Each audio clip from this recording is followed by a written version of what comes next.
anything, just let them in and we start. Okay, thank you.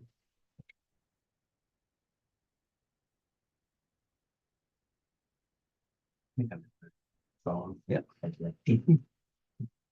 And it.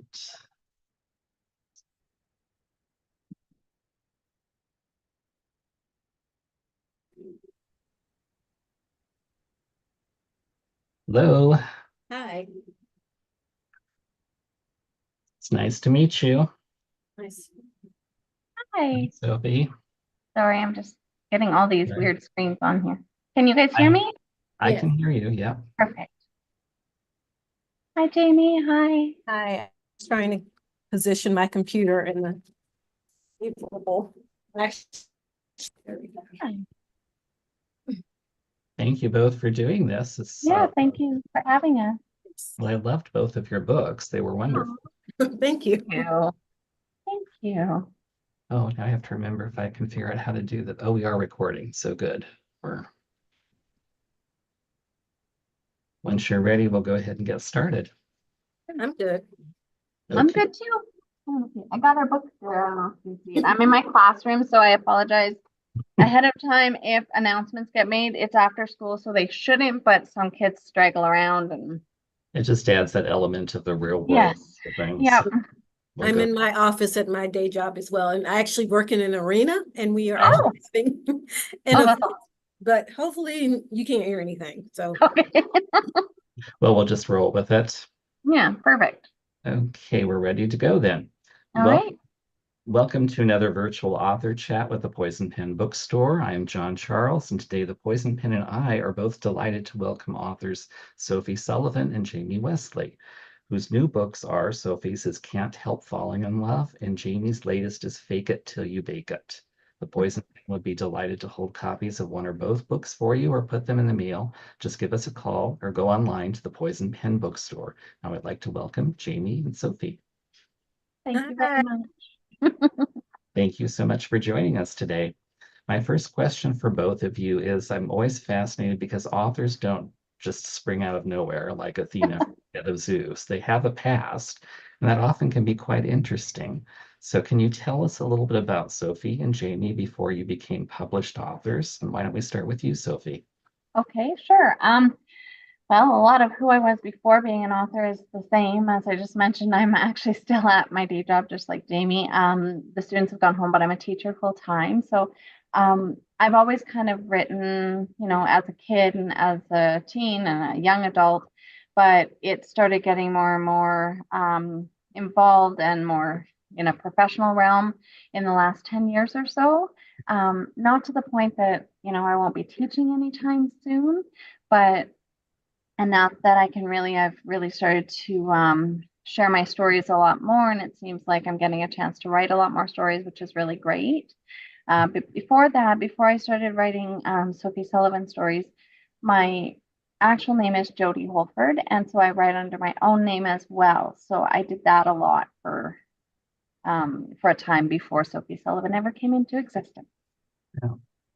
What about Jamie? Who was Jamie before you became an author? I feel like I'm still that Jamie. So I grew up reading romance from a very young age, and I always loved it. And when I was a kid, English and language arts was always my favorite and best subject in school. And so I knew that I wanted to do something in writing when I grew up. So when I was in high school, I worked for the school newspaper. So when I went to college, I kind of went with the thought that I would either work in journalism or public relations and do that type of writing. It didn't occur to me to try fiction, honestly, until after I graduated. So I graduated in December of 2001. And unfortunately, that was right after 9/11. Mhm. And the economy had gone straight into the tank after that. So I had a hard time finding a job and like what I call a big girl job. So one day, it honestly like a story idea just popped into my head, and I was like, you should try and write that. Yeah, I like that idea. So I tried to write it, but I had no, even though I've been reading romance since I was a little kid, I had no idea how to actually write a book. Even, and so I started writing it. And then I kind of got halfway through it and I was like, I honestly have no idea what happens next because I've never actually studied writing, like fiction writing. So I stopped writing it, honestly. So this was 2002-ish. And I ended up getting a big girl job. And so I kind of put it away. But I never forgot about it. Long story short, in 2008, 2009, I picked it up again and I started writing. So I've kind of been writing ever since then. I love that. Oh, that's great. What was your initial path to publication like, Sophie? Because I know you had been writing too from early on. If my Yeah. research is correct, you actually tried writing a true confession story. I did. So my mom used to get these magazines, and they were like true confessions or true romance or true story is what they were called. And there'd be like 10 stories in it. And I don't know why they even split it up, but you'd read, page 3 to 7. And then to finish it, you'd go to page 12 and finish the story. And I thought, well, I could do that because I read so many. And I actually tried when I was 12. My mom helped me send it off. And, we did the whole I mailed it back to myself thing to make sure that it was copyrighted. I didn't get in, not a big surprise, but yeah, I've been writing for a long time. So that was my first try at getting published. But so I had gone to a conference because I'm a teacher, I had gone to a writing conference in about an hour from my house. And when I paid for the conference, just the way it was set up, it's called the Surrey Writers Festival. It's quite big. Dana Gabaldon often goes to it, and there were a lot of other writers. So when I paid for it, I got the opportunity to pitch an agent or an editor. And at the time, I knew nothing, but I was writing some picture books. So I sat down with an agent. I was like, "Oh, here's my picture book," and she signed me. And now then, other people are like, "Oh my gosh, you signed just like that." She dropped me later on too, so it wasn't cut and dry. And then once that happened, so the picture book wasn't selling, and while I was waiting, I'm a very impatient person. I started writing romance, and she didn't sign me for romance, so that relationship didn't work out. But I really fell in love with writing romance, and so I had, kind of you immerse yourself at that time. It was Twitter, immerse yourself in the writing world and Camp Nano and things like that. And I saw like just an offer from Anaya Press actually to co-write a book with one of their editors. So you had to submit something and I was chosen. So I got to write Dangerous Love and Jaded Love with Carolee Miller through Anaya Press, and that's a Christian fiction press. It was my first, publication, that and a little short story that I had written for Fuse Literary at the time. But that was like what opened the doors for me to really start exploring, okay, hold on, I really want to do this. And as lovely as co-writing was with Kara, I wanted to do it on my own. And so, it was one book after another book and tiny little presses and bigger presses and then some on my own. And then I signed with St. Martin's about 4 years ago. Jamie, that manuscript that you were working on, did that become your first book, published book? No. Aw, I wondered that too. No, that's a great question though. So what happened with that one? So I did figure out how to finish it, which I was very happy about, but that didn't mean it was any good.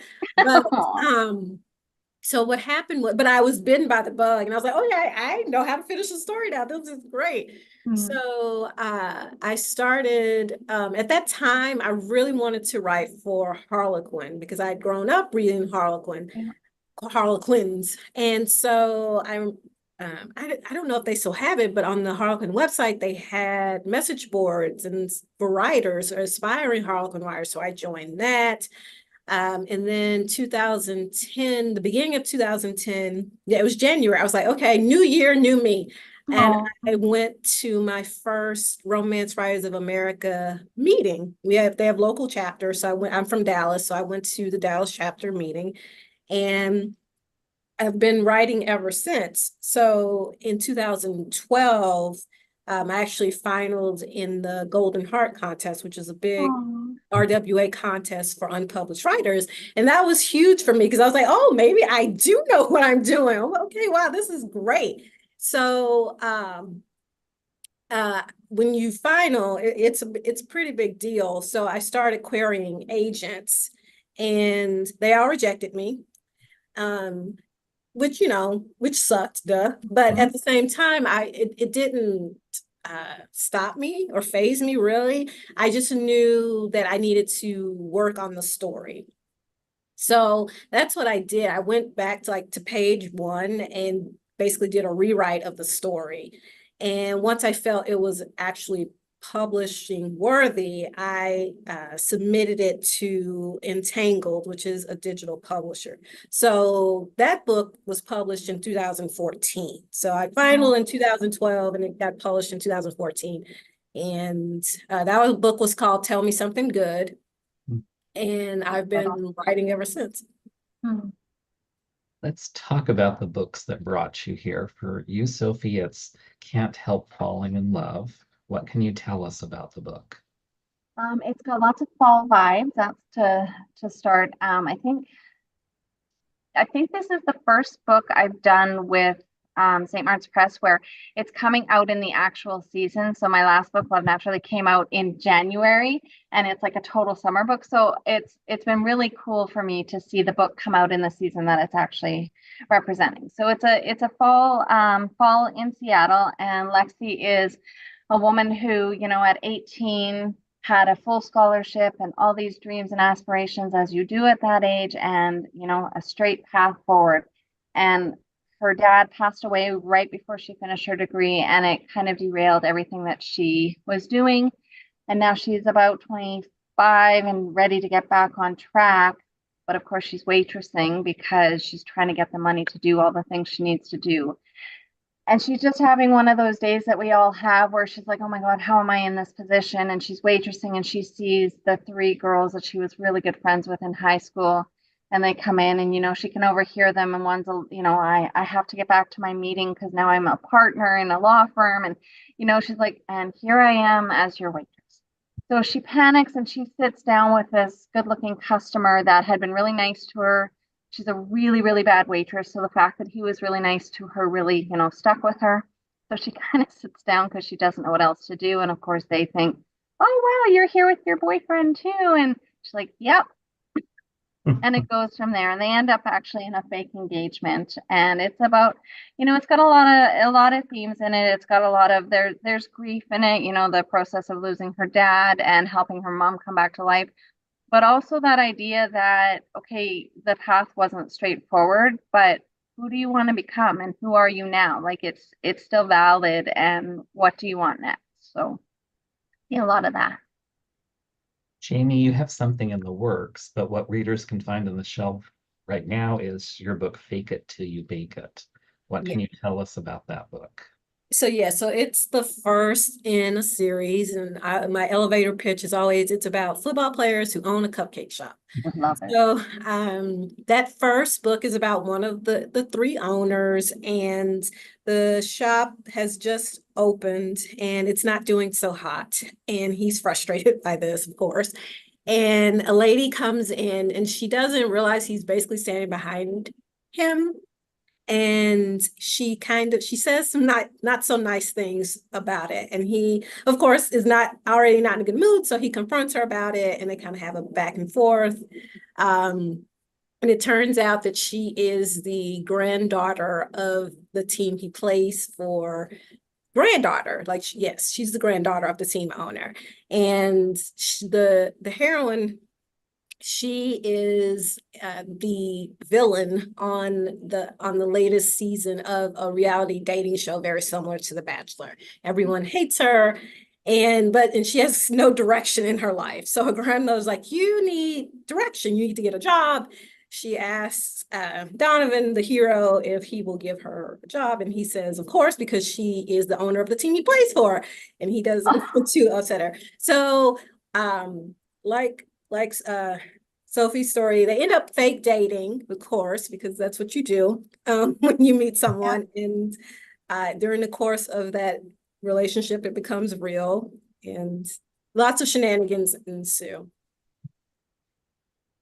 one of the things that I've discovered as a reader is there's this misperception about the romance genre, and it's usually held by people who've never read a romance book, that all of these stories are light, fluffy, just focusing on happily ever after. They don't deal with the real world. There's no concern about issues. There's no connection that they can find. And of course, they're wrong because both of your books, you really do.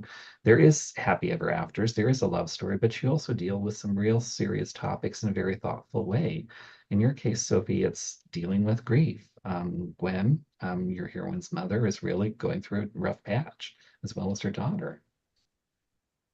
Yeah, I think it's interesting. I think just from the little summary that both Jamie and I just gave, I mean, yes, there's happily ever after, and yes, there's romance and light and fun because life is hard and you need those things and you need to be able to count on those things.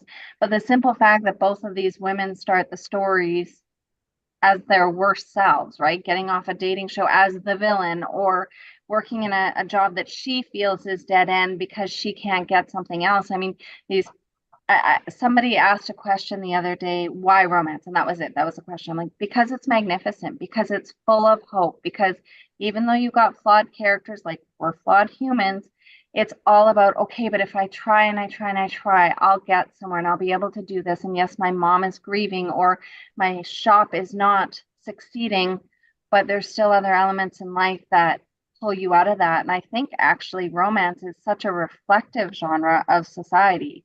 When I've had a really bad day at work and I go home and my husband makes me laugh, that might be 4 minutes of the day and I've had a 6 hour hard day, but it's the 4 minutes that carries you through, right? Jamie, I also thought it was interesting you give your protagonist Jada a very real attribute that many people have to struggle with and deal with, dyslexia. It's not something that you often you think of romance protagonists as being perfect, but she's actually very real. Right. And that's really important to me to write imperfect characters because none of us are perfect. We all have flaws. We all have things that we have to overcome or that we want to achieve. So I don't want to write characters that don't feel real or relatable to the reader.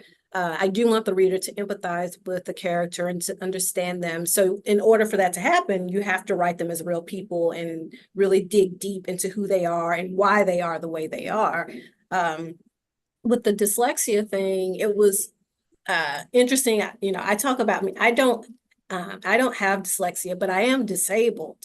So for me, it was really important to not necessarily focus on the disability, but how people treat you when you have the disability. And it's something I've experienced.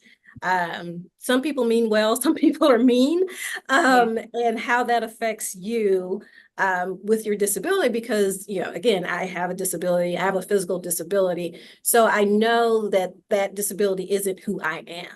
You know, it's just it's a part of me, but it's not who I am at the core. So it was really important for me to dig deep into who Jada was as a person. So you do a wonderful job really emphasizing how she isn't that setback. She's a person that has overcome it in so many ways. One of the things I both love about your books is you bring a lot of passion to your stories. And in your case, Jamie, there's two things I think you're passionate about, and you can correct me if I'm wrong, but it's sports and baking. One of those is correct. The other is not, but I'm glad that I faked it enough that you thought that I am. I am a huge sports fan. I have been. I always say like sports and romance are two of my loves that I've loved since I was a kid. So it's always been easy for me to write sports romance. Because it's a world it's a world I know very well. Romance is a world I know very well. So putting those two together has always been a dream of mine. As far as baking, like I always feel guilty that telling people this, but I'm like, I don't cook. I mean, I love a good cupcake, and I would go to the bakery and peruse all the different flavors. I did have fun just making up flavors, and I'm sure they exist in the real world, but what do I like? Okay, yeah, that sounds good. Let's just turn that's apple pie into a cupcake or whatever flavor pops into. Yes. So, you know, I had to do some research to make sure that it didn't come across that I've never actually baked a tray of cupcakes. Clearly you did it. Yeah. Yeah, I was impressed. Um, Sophie, one of the things I've noticed in Can't Help Falling in Love is your passion for romance fiction because of the titles that are sprinkled through, and that comes through Lexi's mother Gwen's Yeah. creation of these little miniature scenes. Is that a real thing, or did you just make this up? Uh, both. Okay. Well, both of them, I mean, they're real. One, I love the opportunity. I love romance so much. And what I think that readers don't understand about authors is we fangirl every bit as much. So, like, that's just Gwen reading those romance books was just my little chance to be like, I love you, Mhm. right? And that's how I feel if I go to a conference or I see someone, we're every bit as overwhelmed because their stories have touched us the same way we hope that our stories have touched them. And the miniature thing. So here's the thing: I love little things. I really, really do. I think they're wonderful. And then there's there's actually, and I did some research too. There's a whole like miniaturist world that you can look into. When I was younger, we went to the island by I live in Vancouver, and there was a miniature world, and I just love that. But the coolest thing that happened was actually at Steamy Lit, where Jamie and I both were a little bit before this. There's a woman who has books by Britain, and she makes these little miniatures of our books, Oh, and wow. she puts them on shelves, and she put like miniature shelves, and she puts them in little jars, so you like have a jar of your books, and it's just the most adorable, wonderful thing ever. So I just love it. And I love the opportunity to, share real books inside of books that really spoke to me. Yeah, it was definitely a fun touch. Thank you. Let's talk a little bit about your writing process because authors approach books in different ways. When you sit down to write a book, what does it entail? And we'll start with you, Sophie. For most of my stories, I have an image in my head of the opening scene. And so often what'll happen, so for Lexi and Will, I had that opening scene in my head for like 6 months at least, just as like, why did she sit at his table and she's waitressing and what's going on? And so for me, I kind of build from there. And same with 10 Rules. 10 Rules, I have this vision of her announcing horrific things on air and she's super like just mortified. So then once I have that scene in my head and I've kind of played it out and mapped it out and I can see it, then it becomes a question of, why would she sit down at a customer's table? Okay, well, maybe she's trying to avoid somebody. Okay, well, why would she be trying to avoid somebody? And so I start answering my own questions, and then the character starts to form with that. And I kind of go from there. And then when I hit a wall, I stop and I go back and I reread. And I kind of try to get the flow of the story again and figure out what the problems are. And I feel like I always know the characters better by the end, but usually I just have that initial scene that just I can't get out of my head. What about you, Jamie? How does writing a book start? My goodness. So it can start, like my first book is called Tell Me Something Good, which I mentioned earlier. And that started, honestly, I heard the song Tell Me Something Good on the radio. Mhm. And I was like, oh, that would make a great title for a book. And then as soon as that came, then like the images started flashing in my head. I was like, oh, radio. And it's two radio hosts going at it. And it just kind of flowed from there. With Fake It Till You Bake It, I had been thinking for a while about writing a series about football players preparing for life after football. And so, I've been toying with that, like, what can I do with that? How do I approach that? And I just happened to see a commercial um, it was for Microsoft, not Microsoft Surface, the tablet, and it featured some football players in Austin, Texas, who owned a cupcake shop. And I was like, oh my Aw. goodness, I can work with that. That's great. Let's go with that. So I did. And as far as like fleshing it out, I usually start with a basic outline or synopsis, and it's very basic. Like it starts here, they kind of end up here, and then this happens. It's not completely detailed. That way, that allows me a lot of freedom when I am writing.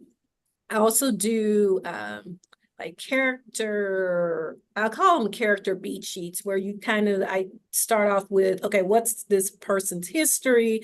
What's holding them back from finding love and all of that. And then I tie that into the synopsis, and then I just start writing. And a lot of times I just discover things as I write. As much as I do the beat sheet, it doesn't give you the little, and I try to always give my characters little quirks or interests, again, that make them seem real. I didn't, in Fake It Till You Bake It, she loves heels. I didn't start off with that. It was just kind of like, oh yeah, she loves heels. Let's go with that. And then you kind of just let the characters develop as you write. You had written something that I thought was really interesting, Jamie, about writing and looking at possibilities. And you said, as soon as I'm writing, something will pop into my head. And I'm thinking, oh my God, they're allergic to peanut butter or whatever is the case.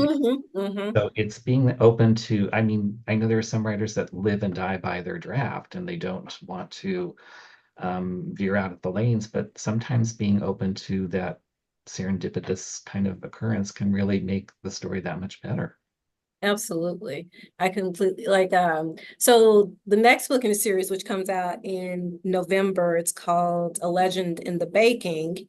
And the heroine of that story, she loves a certain type of cupcake.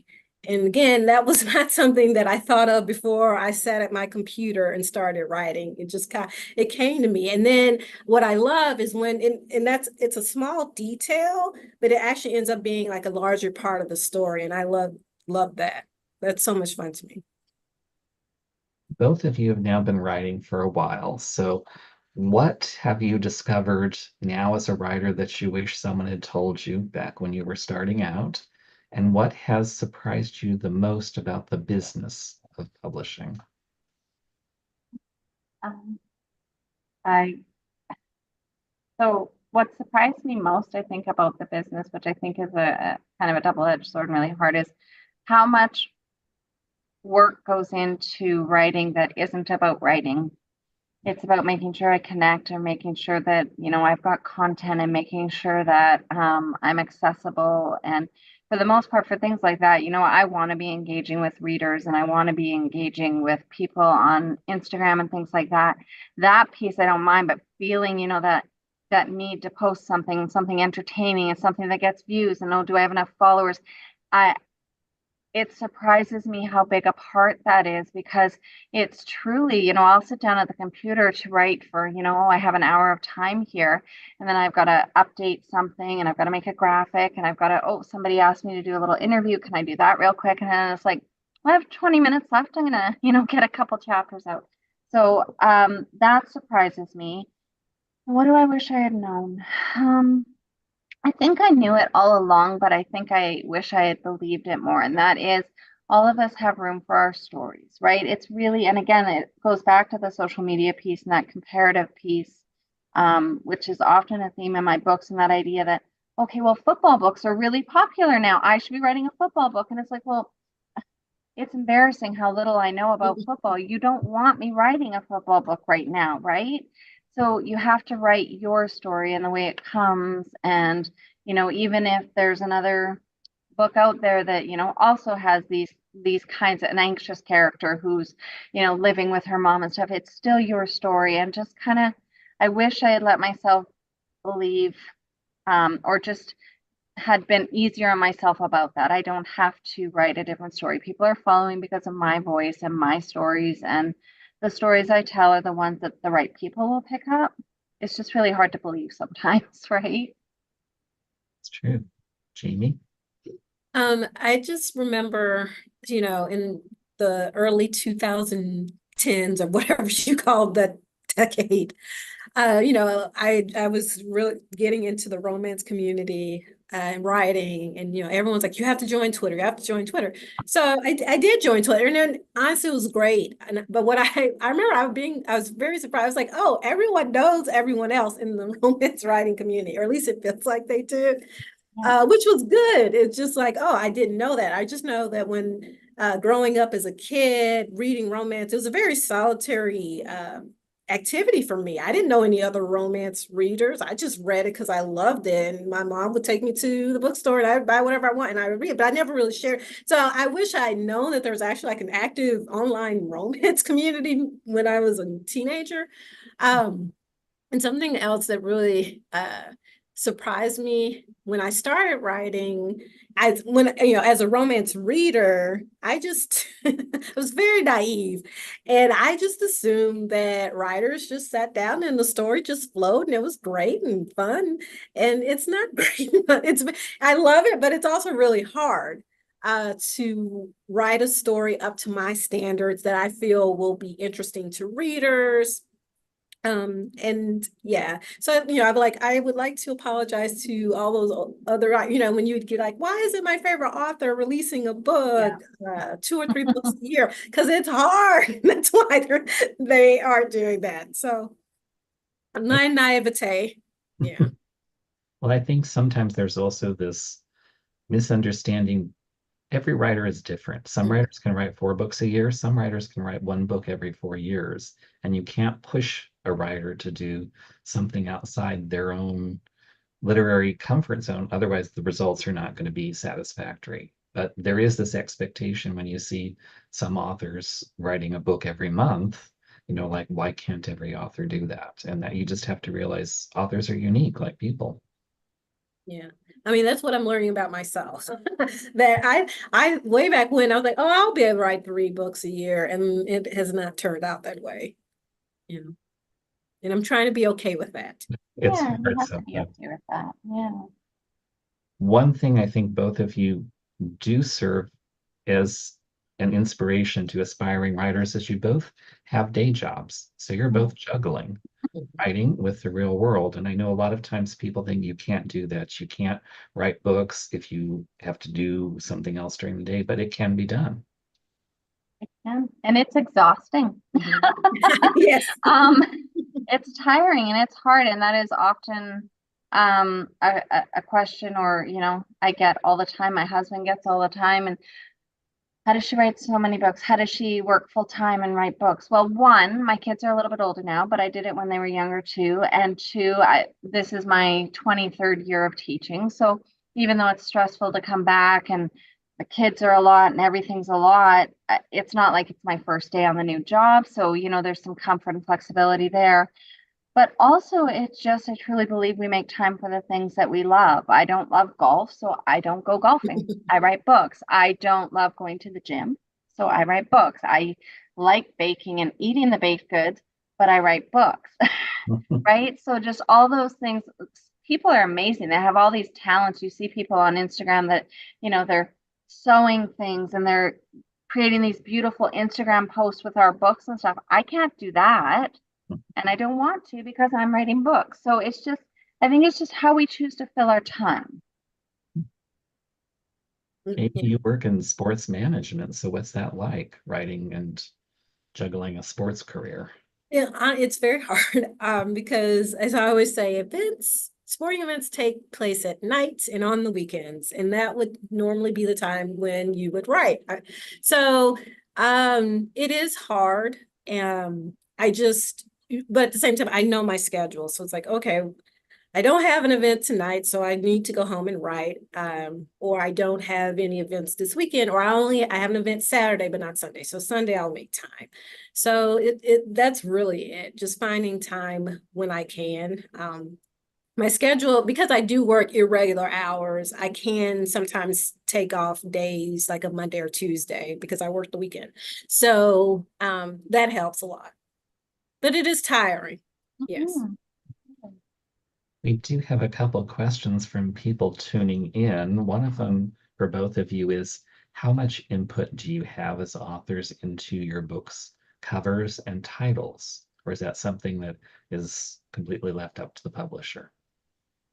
Jamie, did you do your title? Because I love your title so much. Yeah. Thank you. So Fake It Till You Make It, I did not come up with that. I think I came up with The Sweet Life, and Fake It Till You Make It is way better. That's my then editor. She came up with Fake It Till You Make It, and she was like, what do you think about this? And I was like, I love it. Let's go. And then A Legend in the Baking. What did I call that? I don't remember what I called that, but I knew I didn't like it. Especially once I had Fake It Till You Bake. I was like, I need something that lives up to that. So I brainstormed, and and I was like, well, I sent A Legend to the Baking to my editor. I was like, what do you think about that? She's like, yeah, let's go.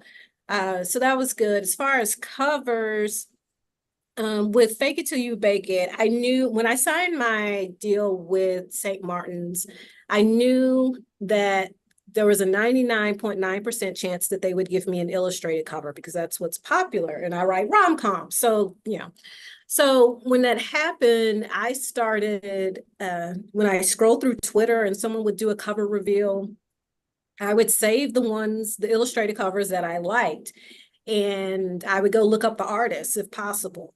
So when it came time to do the cover for Fake It Till You Bake It, my editor sent me it was basically a questionnaire. What do you want on the cover? Is there a scene? What do your leads look like, et cetera, et cetera. So, or what are some other covers that you like? And I was like, that's my opportunity. So I sent them a couple covers, but I didn't say use this artist, but I was very obvious that there was an artist that I wanted them to use. And luckily for me, my editor picked up on my hints that I wanted to use this artist. And they're like, we got him. And I was like, yes, thank you. So they used that artist, and then the artist did some sketches, a couple of sketches, like pencil sketches. And I picked the one and it was just a black and white pencil sketch. It wasn't in color. So they sent two. I picked the one that I liked. The artist went back to work, and then they sent me this beautiful color cover. And I was like, oh my God, it's more than I ever dreamed. And my process, especially with being with the same house, is very similar. Actually, I have a book coming out. The second book for Can't Help Falling in Love is coming out next winter. And so just today they sent me that sheet, and it says, what do you imagine? What are some other covers you love? What are some artists you love? If you had to describe the cover, what would it be like? And I do feel like for the most part, we're listened to. I've had a few, I really love my St. Martin's cover. So there hasn't been a whole lot of, having to be like, okay, will they actually listen to me if I really push back? Because I'm, especially my latest two covers, Can't Help Falling and Get Lost With You. I'm just absolutely in love with them. And I had the same thing just for Get Lost With You, where the artist sent 4 different sketches. And that was the coolest thing, to be able to see them, one, just as a pencil sketch, and 2, to be able to choose between them. So I definitely felt like I was part of the process. And I didn't come up with the title. The title of the book was called Most Likely To, with ... And so I think my editor came up with Can't Help Falling in Love. And then she's like, oh, we should just do song titles. And I was like, okay, which was wonderful at the time. But now that it's time to hashtag it and make it stand out on Instagram, I realize that you should not choose a song that Elvis Presley has done and everybody on earth has remade. So some confusion there. a little bit. We have another question from a reader who wonders, what is or are the book or books that made you fall in love with romance as a reader? You want to go, or do you want me to go? Well, it was the very first romance I ever read when I was 10 years old. It's so funny. I'm a reader, but my mom isn't. And I'd read kids' books up until that point because I was a kid. But her friend gave her a Harlequin romance, and it just sat on her nightstand. And I was a very curious kid. So one day I just picked, because I love reading. I would read anything, really. And I picked it up and I read it, and I was like, oh my God, it spoke to me. And I'm like, what is the name of the book? It's I'll think of it, but it was a Harlequin Temptation, which is a line that does not exist anymore. And I've been reading romance ever since. It was really funny. So I would, I was 10 years old at this point. And so when my mom would take me to the library, I would go to the romance section and I would pick out the books that had the more demure covers. So she would ask me questions. And then, one day she did ask me, and I was like, well, you let me watch Dirty Dancing, so leave me alone. Yep, And she did. So yeah. I've been reading ever since. Oh, I love that. For me, as far back as I can remember, I loved Francine Pascal's Sweet Valley High. I loved Elizabeth and Jessica, but I also loved, Todd and the relationships and the friendships and stuff. So those are my earliest memories of, I still have them in my classroom. They're so old. That huge collection, the Sweet Valley High. And sometimes you get the double digest, and that was just the best thing because there was even more of the story. And yeah, I just love them. And of course, I had BC Andrews, but now that I'm an adult, I realize maybe not so much romance is a little bit of other things. So yeah, but definitely Sweet Valley High was huge for me. And she just And passed Archie. away, too. Yeah. I always wanted Archie to end up with Betty. So Yeah, like when I did the Sweet Valley High twins, the whole thing when I was a kid yeah. as well. And then there was also in the 80s, there was a series of books called Sweet Dreams, Oh, and they were high school teen romances. And oh, yeah, and they would come out monthly. It was very much like Harlequin, but they were for very cool. teenagers. And I started reading those when I was really young too. That sounds good. We have one last question from a reader who wonders, if you couldn't write romance, would you want to write a different kind of story? I'm guessing in a different genre. I actually write several genres. I write my Jodie Holford books are considered romance. Of course, my Sophie books are considered rom-com, but I also write cozy mysteries. And in November, I have a book out that is somewhere in the vein of women's fiction and speculative fiction. So I really love writing cozy mysteries as well, and I love reading them. So I suppose if I couldn't do any romance at all, I would do the cozy mysteries, but it would have a heavy dose of romance in it. And the answer for me is no. Like for me, I've always been about romance, again, since I was a little kid. So I would not write anything else. And if I tried, the romance would sneak in there anyway. So Yep. I know you mentioned it, but can you remind us again what's coming next for you as an author? Sophie? So Can't Help Falling in Love is coming this month, just over a week now, almost 2 weeks, I guess, but just over. And then in November, I have a book coming out as Jodie Holford. It's called All the Other Me. I'm hoping people will enjoy it. It's got romance in it, definitely, but it's a little bit different. And then Lost with You comes out in February. that's awesome. For me, I have A Legend in the Baking. It comes out November 19th, and I'm really excited about it. How can readers learn more about you and your books? Are you on social media? I'm on Instagram and Facebook. I refuse to do TikTok because I just can't be on another one. I did join Threads, but I'm not on there. I just wanted to see what everybody was saying. So if you want to reach me through my website or Instagram are the best. I try really hard to respond to all the messages. Yeah, I'm very similar. My website is jamiewesley.com. Readers tend to like reaching out to me on Instagram, which I find interesting, which is totally cool. I personally spend way too much time on Twitter still. It's still a very interesting, crazy place to be. But yeah, those are the main play. I do have a TikTok, but I've never posted a video, I don't think. Yeah, Instagram or Twitter or my website are the best places to reach me.